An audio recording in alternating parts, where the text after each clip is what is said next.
नमस्कार, आप सभी का स्वागत करती हूं भारत 24 पर। मैं हूं आपके साथ पूर्णिमा मिश्रा और वक्त है इंडिया स्टोरी का। हमारे देश के बारे में अक्सर ये कहा जाता है कि भारत एक गरीब देश है। दादी नानी की कहानियों में भी आपने बचपन में ये सुना होगा कि एक गांव में एक गरीब किसान रहता था। बहुत सारे उपन्यासों और कहानियों में भी भारत की गरीबी को रेखांकित किया गया है। कई विदेशी फिल्मकारों ने तो दुनिया को भारत की गरीबी पर बनी हुई फिल्में दिखा दिखाकर ऑस्कर अवार्ड्स तक जीत लिए। लेकिन ये गरीबी भारत का आधा सच है। बाकी आधा सच ये है कि आने वाले 15 अगस्त को भारत आजादी के 77 साल पूरे कर लेगा और एक वक्त पर चरखा चलाने वाला यही भारत अब दुनिया की बड़ी बड़ी कंपनीज को रन कर रहा है। ये वो कंपनियां हैं जो कि आज पूरी दुनिया को चला रही हैं, लेकिन उन्हीं कंपनीज को भारत का डीएनए चला रहा है। यानी कि ये भारत की सीईओ शक्ति है। और जैसे भगवान श्री राम के भक्त हनुमान जी को भी अपनी शक्तियों का आभास नहीं था, ठीक वैसे ही भारतीयों को भी शायद अपनी इस शक्ति का आभास नहीं है। लेकिन आज जामवंत की ही तरह हम भी आपको भारत की इस ताकत का एहसास कराएंगे। आपको हिंदुस्तान की वैश्विक ताकत वाली थ्योरी समझाएंगे आज की इंडिया स्टोरी में।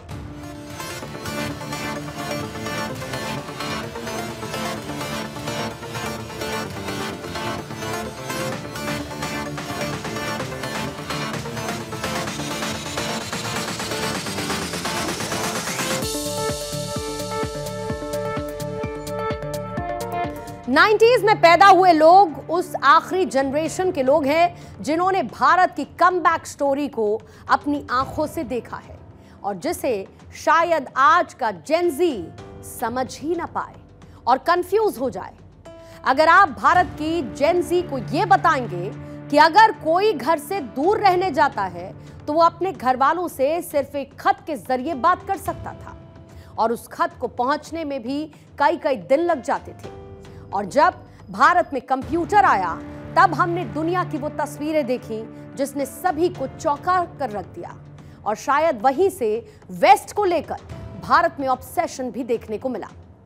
लेकिन आप सोचिए, वही भारत आज वेस्ट देशों के साथ ब्रेकफास्ट कर रहा है, लंच में लॉन्ग विजन को शेयर कर रहा है और डिनर में उस डायग्राम को दिखा रहा है जिसमें भारत पूरी दुनिया का रोस्टर बना रहा है। हमारा भारत अब बदल रहा है। करवा चौथ पर चांद की पूजा करने वाला भारत आज चांद पर पहुंच चुका है। हमें सांप सपेरों का देश कहने वाली दुनिया आज हमारी धुन पर नाच रही है। एक वक्त पर खेतों की मेड़ के बीच कटी हुई चप्पल से टायर बनाकर गाड़ी चलाने वाला भारत आज दुनिया में हर सिग्नल पर अपनी सफलता का हॉर्न बजा रहा है। 1948 के ओलंपिक में नंगे पैर फुटबॉल खेलने में खुद को सहज महसूस करने वाला भारत आज दुनिया के बड़े बड़े देशों को मेड इन इंडिया फीते बांधने पर सहज महसूस करवा रहा है। कभी आसमान में हवाई जहाज को देखकर खुश हो लेने वाला भारत अब दुनिया में एयरप्लेन बाजार के सबसे बड़े खिलाड़ियों में से एक बन चुका है। छत पर एंटीना ठीक करने वाला भारत अब अंतरिक्ष में सबसे ज्यादा सैटेलाइट भेज रहा है, वो भी सबसे कम लागत में। एक समय शक्तिमान में सुपर पावर ढूंढने वाला भारत अब पूरे वर्ल्ड ऑर्डर की रीऑर्डरिंग कर खुद सुपर पावर वाले क्लब में एंट्री कर चुका है। अब आप सोचिए, जो बात हम आपको बताना चाहते हैं, वो देश जिसने औद्योगिक क्रांति को देखा ही नहीं, जिसने इंडस्ट्रियल रिवॉल्यूशन को ही मिस कर दिया, वो देश जिसने बड़े फैसले, बड़े बदलावों को महसूस ही नहीं किया, जिसने सिर्फ गरीबी देखी, जो एक समय पर चरखे के दौर में चला गया था, वो भारत अब कम बैक कर रहा है और उसी देश के लोग अब दुनिया की बड़ी बड़ी कंपनीज को लीड कर रहे हैं। और ये कोई साधारण कंपनीज नहीं है, बल्कि ये वो कंपनीज हैं जो कि पूरी दुनिया को चला रही हैं। सुंदर पिचाई, जिनका जन्म तमिलनाडु के चेन्नई में हुआ, खड़गपुर से मेटलर्जिकल इंजीनियरिंग की पढ़ाई की, आज दुनिया की सबसे बड़ी कंपनीज में शुमार गूगल और अल्फाबेट के सीईओ हैं। यानी कि पूरी दुनिया जिस सॉफ्टवेयर का इस्तेमाल करती है उसके बॉस एक भारतीय ही हैं, सत्या नाडेला, जिनका जन्म 19 अगस्त 1967 को तेलंगाना के हैदराबाद में हुआ। उन्होंने कर्नाटक के मणिपाल इंस्टीट्यूट ऑफ टेक्नोलॉजी से इलेक्ट्रिकल इंजीनियरिंग की पढ़ाई की और आज वो माइक्रोसॉफ्ट के सीईओ हैं। यानी कि जिस कंप्यूटर पर दुनिया चल रही है, वो कंप्यूटर जिस ऑपरेटिंग सिस्टम पर चलता है, उसका बॉस भी एक भारतीय ही है। 11 जून 1969 को महाराष्ट्र के कोल्हापुर में जन्मी लीना नायर आज दुनिया की सबसे बड़ी luxury fashion and accessories company Chanel की सीईओ हैं। अरविंद कृष्णा 1962 में आंध्र प्रदेश के पश्चिमी गोदावरी में पैदा हुए। आज दुनिया की एक बड़ी सॉफ्टवेयर डेवलपर कंपनी IBM के सीईओ हैं। शांतनु नारायण 27 मई 1963 को तेलंगाना के रेजीनगर में पैदा हुए, जन्म लिया। हैदराबाद के उस्मानिया विश्वविद्यालय से इलेक्ट्रॉनिक्स और इंजीनियरिंग की पढ़ाई की। आज अडोब सिस्टम के सीईओ हैं। निकेश अरोड़ा 9 फरवरी 1968 को उत्तर प्रदेश के गाजियाबाद में उनका जन्म हुआ। आज पालो आल्टो नेटवर्क के सीईओ हैं। हिमाचल प्रदेश में जन्मे जय चौधरी आज ज़ेस्कलर के सीईओ हैं। दिल्ली में पली बड़ी जयश्री उलाल आज एरिस्टा नेटवर्क की सीईओ हैं। केरल में जन्मे हुए जॉर्ज कुरियन, जिन्होंने मद्रास से इलेक्ट्रिकल इंजीनियरिंग की पढ़ाई की, आज वो नेट ऐप के सीईओ हैं। इंटरनेशनल कॉफी ब्रांड स्टारबक्स की कॉफी कई लोगों ने पी होगी। इस कंपनी को रन करने वाले भी एक भारतीय हैं, जिनका नाम है लक्ष्मण नरसिम्हन। इनका जन्म पुणे में हुआ था। National institute of technology Tiruchirappalli में इंजीनियरिंग की और आज स्टारबक्स में सीईओ के पद पर हैं। अब सवाल यह भी हो सकता है कि दुनिया की इन तमाम बड़ी बड़ी कंपनीज के सीईओ आखिर भारतीय ही क्यों हैं? तो इसके पीछे की कई वजह हैं और सबसे पहली वजह है मजबूत शैक्षिक प्रणाली। दरअसल भारत में स्टेम शिक्षा पद्धति चलती है। यहां पर स्टेम का मतलब है साइंस, टेक्नोलॉजी, इंजीनियरिंग और मैथमेटिक्स। इस तरह की शिक्षा पद्धति से स्ट्रॉन्ग एजुकेशनल बैकग्राउंड वाले प्रोफेशनल्स तैयार होते हैं और इसके साथ ही भारत में मेहनत पर सबसे ज्यादा जोर दिया जाता है। भारत में कड़ी मेहनत का जिक्र हर जगह मिलता है और ये कड़ी मेहनत करने का मादा ही हमारे देश के प्रोफेशनल्स को बाकी लोगों से अलग करता है। एक वजह रिस्क लेने की क्षमता भी हो सकती है। भारत के ये जितने भी सीईओज के नाम मैंने आपको बताए, इन सभी ने अपनी लाइफ में किसी ना किसी मोड़ पर एक बड़ा रिस्क जरूर लिया है और जिसकी वजह से ये यहां तक पहुंच पाए हैं। इसके साथ ही एक वजह है मैनेजमेंट पावर। भारतीय समाज में युवाओं को जिम्मेदारियों से काफी यंग एज में इंट्रोड्यूस करवा दिया जाता है, जिसकी वजह से वो एक स्ट्रॉन्ग कैरेक्टर वाले टीम लीडर्स बनते हैं और लीडरशिप का एग्जाम्पल सेट करते हैं।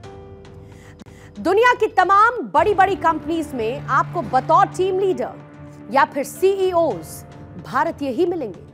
हालांकि इसकी कोई सटीक संख्या तो है नहीं, लेकिन फिलहाल एक अनुमान यह कहता है कि दुनिया में लगभग 35 भारतीय मूल के सीईओ फॉर्च्यून 500 कंपनीज को लीड कर रहे हैं। और यहां पर गर्व करने वाली बात यह है कि दुनिया में बड़ी बड़ी टेक्नोलॉजिकल कंपनीज का हब जरूर अमेरिका हो, लेकिन इसको रन करने वाले इंडियंस हैं, भारतीय हैं। अमेरिका की सबसे बड़ी कंपनी में से एक गूगल और अल्फाबेट के सीईओ सुंदर पिचाई है। अमेरिका की एक और बड़ी कंपनी माइक्रोसॉफ्ट के सीईओ सत्या नाडेला है और ऐसे ही IBM के सीईओ अरविंद कृष्णा है। अमेरिकन कंपनी अडोब सिस्टम के सीईओ शांतनु नारायण हैं। पालो आल्टो नेटवर्क के सीईओ निकेश अरोड़ा हैं। ज़ेस्कलर के सीईओ जय चौधरी हैं। नेट ऐप के सीईओ जॉर्ज कुरियन हैं। आप इन ग्राफिक्स को देखिए और आप ये समझिए कि इन तमाम बड़ी कंपनीज की लोकेशन भले ही अमेरिका हो, लेकिन इन कंपनीज को जो लोग चलाते हैं वो है भारतीय। यानी कि ये कंपनियां जिनके दम पर अमेरिका दुनिया की सुपर पावर होने की कहानी गढ़ता है, उन कंपनीज को चलाने वाले भारतीय ही हैं। और देखिए, सीईओ के रूप में सुंदर पिचाई की नियुक्ति के साथ ही Google, Microsoft, Pepsi, Deutsche Bank, Mastercard, Adobe system और लंदन की रैकेट बेकिंजर जैसी दिग्गज कंपनियों के क्लब में शामिल हो गई है। दुनिया में टॉप पर चल रही कंपनीज के इस क्लब में एक चीज कॉमन है, और वो ये है कि इन सभी कंपनीज के सीईओज भारतीय मूल के ही हैं। और इन सभी भारतीय सीईओज में एक समानता है, एक सिमिलैरिटी है, और वो क्या है? इनमें से हर एक की उम्र 40 या फिर 50 के आसपास है, और इन सभी ने अपनी स्कूलिंग भारत से की है। सुंदर पिचाई और सत्य नाडेला ने भारत के इंजीनियरिंग कॉलेजेस से पढ़ाई की है, तो वहीं इंदिरा नूई, अजय बंगा और इवान मेनेजिस ने आईआईएम से एमबीए किया है। लेकिन यहां पर इन बड़ी बड़ी कंपनीज के टॉप लीडरशिप तक पहुंचने में भारत के डीएनए का भी एक इंपॉर्टेंट रोल है।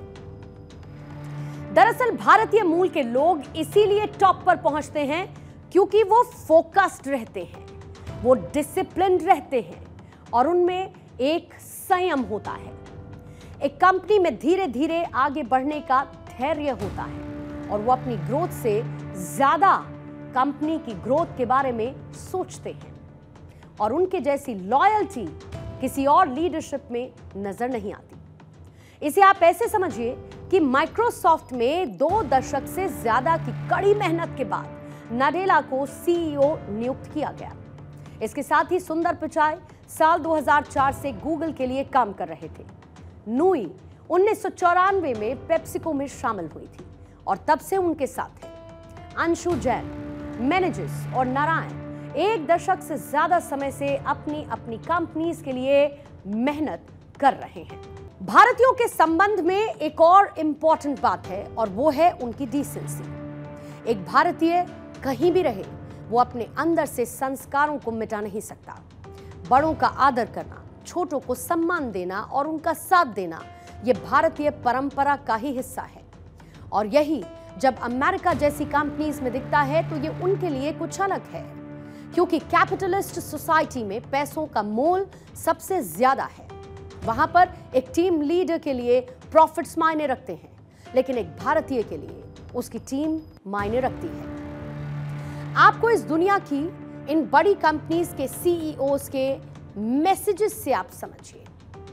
पद्म भूषण पुरस्कार विजेता इंदिरा नूई का कहना है कि आपको कर्मचारी को देखने और यह कहने की जरूरत है कि मैं एक इंसान के रूप में आपकी कद्र करती हूं। मुझे पता है कि पेप्सिको से परे भी आपकी जिंदगी है, और मैं आपकी पूरी जिंदगी आपका सम्मान करूंगी, ना कि सिर्फ आपको एक कर्मचारी, एम्प्लॉय आईडी 567 के रूप में मानूंगी। इसी तरीके से सत्य नाडेला ने माइक्रोसॉफ्ट के सभी कर्मचारियों को भेजे हुए अपने एक मेल में कहा, हमें असंभव पर विश्वास करने और असंभाव्य को दूर करने की आवश्यकता है। और चिपमेकर ग्लोबल फाउंड्रीज के सीईओ संजय कुमार झा तो अपनी आस्तीन ऊपर चढ़ाकर अपने साथी टेक्नीशियंस के साथ मिलकर काम करने के लिए मशहूर रहे हैं। और एग्जैक्टली यही वो खूबी है जो भारतीयों को अलग बनाती है, क्योंकि भारतीयों में संस्कारों की नींव मजबूत है। भारतीयों को दुनिया में टीम लीडर्स बनाती है। लेकिन इस समय जहां पर दुनिया में जितनी भी बड़ी बड़ी टेक्नोलॉजी कंपनीज हैं, उन्हें भारतीय ही लीड कर रहे हैं, और ये हमारे लिए एक गर्व की बात है। देश के अलग अलग हिस्सों में हमारे युवाओं की प्रतिभा और क्षमता एक से एक कल्पनातीत, अविश्वसनीय उदाहरणों का अंबार लगा हुआ है। लेकिन यहां इस इंडिया स्टोरी में हमें काला टीका लगाने की जरूरत भी है, और यह सोचना चाहिए कि हमारे देश के लोग दुनिया की सबसे बड़ी बड़ी कंपनीज को तो लीड कर रहे हैं, लेकिन क्या हमारे देश के अंदर ऐसी कोई कंपनी है जो दुनिया को लीड कर रही हो? गूगल, अडोब, आईबीएम, माइक्रोसॉफ्ट, इन तमाम बड़ी कंपनीज में लीडर तो कहीं ना कहीं भारतीय हो सकते हैं, लेकिन क्या हमारे देश में भी ऐसी कोई वर्ल्ड क्लास कंपनीज हैं? इसको एक दूसरे एंगल से आप समझिए। हमारे पास वो सॉफ्टवेयर तो है, वो ऑपरेटिंग सिस्टम तो है जिस पर बड़े बड़े डिवाइस चलते हैं, लेकिन दुर्भाग्य की बात यह है और ये अनफॉर्चुनेट है कि हमारे देश में ऐसे डिवाइस ही नहीं हैं, यानी कि ऑपरेटिंग सिस्टम है लेकिन डिवाइस नहीं। ऐसे में इस बहुमूल्य भारतीय रिसोर्स का इस्तेमाल दुनिया के बाकी देश कर रहे हैं। आप जरा सोच कर देखिएगा, just give it a thought. जिस दिन हमारे देश में भी ऐसी बड़ी बड़ी कंपनियां पैदा होने लगेंगी तो हमारे देश के हर राज्य में कोई ना कोई जिला सिलिकॉन वैली होगा, क्योंकि हमने वो चाबी तो ढूंढ ली है, बस ताले का खुलना बाकी है।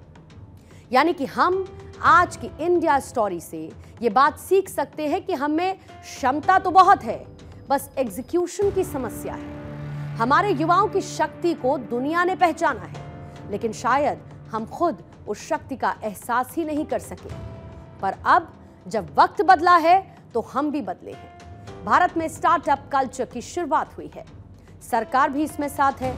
नई पॉलिसीज में भी स्वरोजगार और उद्यम पर जोर दिया जा रहा है, जो कि एक संकेत है उन कंपनीज के खुलने का जिनकी एक एक ईंट भी हमारी होगी, प्रोडक्ट भी हमारा होगा, सीईओ भी हमारा होगा और लोकेशन भी भारत की ही होगी। बस हमें डटे रहना है, सीखते रहना है, खुद पर भरोसा रखना है और जब भी आशंका हो तो अपने पड़ोसी पर एक नजर डाल लीजिएगा, क्योंकि भारत और पाकिस्तान एक साथ आजाद तो हुए, लेकिन आज ये दोनों देश कहां कहां हैं। दुनिया में बड़ी बड़ी कंपनीज को रन करने वाले भारतीय हैं, तो दुनिया में बड़े बड़े आतंकी संगठनों को रन करने वाले पाकिस्तानी हैं। Lashkar-e-Taiba, Jaish-e-Mohammed, Hizbul Mujahideen, al Qaeda, Islamic State Khorasan, Tehrik-e-Taliban Pakistan, सिपाह-ए-साहिबा Pakistan, लश्कर-ए-झांगवी, हरकतुल-जिहादी इस्लामी, इन सभी आतंकी संगठनों के जो सीईओ हैं वो हैं पाकिस्तानी। यानी भारत से अलग होकर बना पाकिस्तान आज दुनिया को ग्लोबल आतंकवाद दे रहा है, तो वहीं भारत दुनिया को लीडर्स दे रहा है, बॉस दे रहा है। अब आप सोचिए कि इसका इंपैक्ट क्या हो सकता है। इसका इंपैक्ट तस्वीरों में दिखता है। हमारे लोग अगर दुनिया की तमाम बड़ी कंपनीज के बॉस हैं तो दुनिया हमारे देश के प्रधानमंत्री को बॉस मानती है, और इतिहास गवाह है कि जब दुनिया किसी एक देश की नेतृत्व क्षमता, उनकी लीडरशिप स्किल को कबूल कर लेती है, उसे अपना बॉस मान लेती है, तो उस देश को ही हम कहते हैं विश्व गुरु। भारत ने दुनिया को बिना स्वार्थ के दवाइयां बांटी, बिना स्वार्थ के हर देश की मदद की, बिना अपना स्वार्थ देखे दो देशों के युद्ध पर अपने रुख को तटस्थ रखा, दुनिया को युद्ध नहीं बुद्ध का पाठ पढ़ाया, और अब हिंसा से हाँफ रही दुनिया भारत के ही नाम पर हस्ताक्षर करती है, भारत को दूसरे अक्षरों में विश्व गुरु लिखती है।